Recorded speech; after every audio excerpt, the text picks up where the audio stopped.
Weird with this. This is not work. Ah, there we go. My angles were all wrong on one of my devices. Hello, I am Jen Wilson, the Healing Rebel, dealing with tech issues live as I go. Right, today I'm going to show you a quick neck release that you can do. Did this in Pilates last night, and everybody was like, oh, I feel so relaxed from doing this. Now, in class, I use the balance pod, so little spiky, squishy pod. If you don't have one of these, that's not a problem. I have alternatives that you can use. I'm going to use this for today.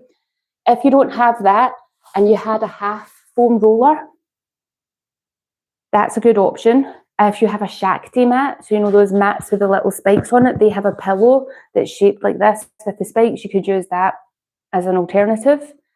If you don't have that, but you do have 2 tennis balls and a sock, you can pop 2 tennis balls into a sock. I'm doing this Blue Peter style, DIY. So you just push them all the way down to the end, tie a knot in the sock to keep the balls safe, and then you can use that in at the back of the neck. And if you don't have tennis balls in a sock, then you can use your trusty hand towel. So it doesn't need to be big. You just fold it in half. And then fold it in half and then roll it up nice and tight to create a little towel sausage. And you can use that to go in at the back of the neck. So lots of options if you don't have one of these little balance pods. Excuse me.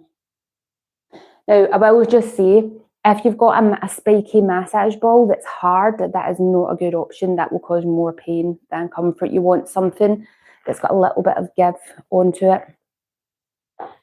But if you have tension, you're tight here, spend a lot of time on your phone hanging forward, you might find that across the upper back here and into the neck really tense. You can hold a lot of stress in this area. So if you're somebody who thinks a lot, you're a big overthinker, mind's always chatter, chatter, chatter, this part of your neck is likely tight.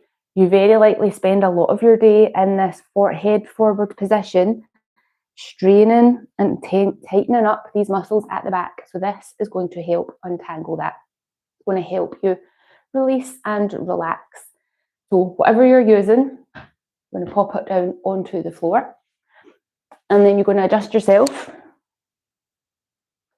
And I'm going to suggest that you keep your knees bent so that your lower back is nice and relaxed as well. And then you're just going to bring your pod in to the back of the neck and let your head rest down. Now, if it's too low down, it's down here, your head will be hanging off the back, your chin's pointing to the ceiling, you're not going to help release that.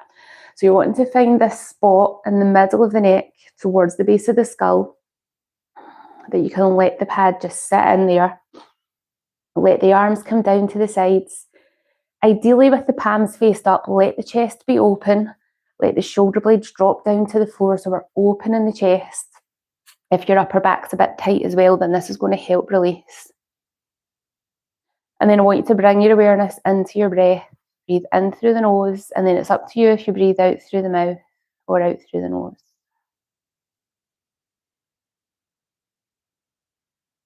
And taking another nice full and deep breath. So if you find that your breath is sticking in the upper part of your chest, I want you to try and slow your breath down. If you breathe in too quickly, body goes into panic, breath gets stuck in the upper chest, you put yourself into fight or flight, into that sympathetic nervous system. If we can breathe in slowly, the breath then goes down deeper into the lower lobes of the lungs.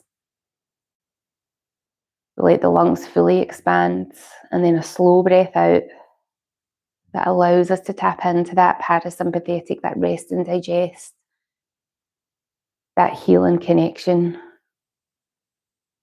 Now you might instinctively feel like you want to just gently rock your head from one side to the other, just letting it roll under the support of the pad. You never force the movement. You never try to push. You notice where things feel like they're catching, where they feel like they're tense. Make sure that you're not holding on to your breath as you do this. Such a simple but highly effective technique.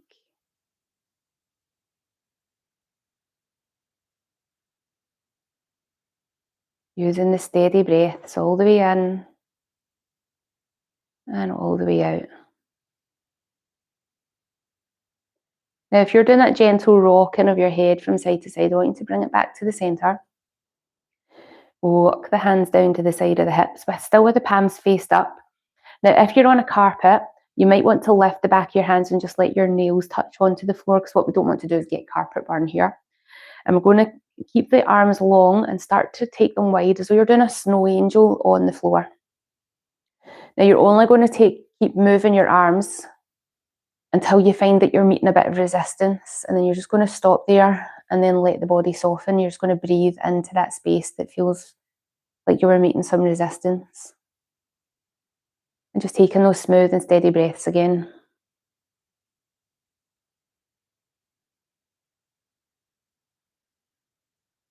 And then on your next exhale, you're going to slide those arms back to where they started.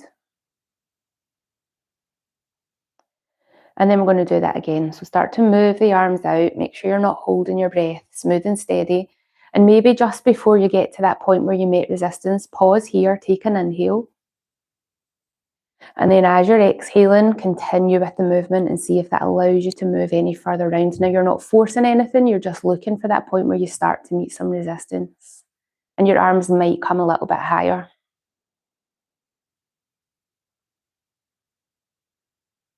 And again, when you meet that resistance, you're just going to pause, let the arms settle. On an exhale, bring the arms back down to the sides of the hips. And then we're going to do that one more time. Taking an inhale as your exhale is starting to move, and then just inhale and exhale as needed. But maybe pausing just at that point where you met some resistance. Taking an inhale, and then as you're exhaling, coming back into the movement, and see if that allows you to move any further.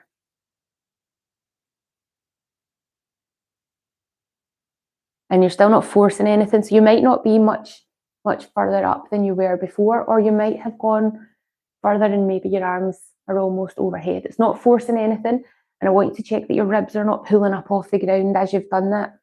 You want to keep those ribs down, so we're keeping the neck long. And then on an exhale, let's bring the arms all the way back. Gently rock the head from side to side one more time.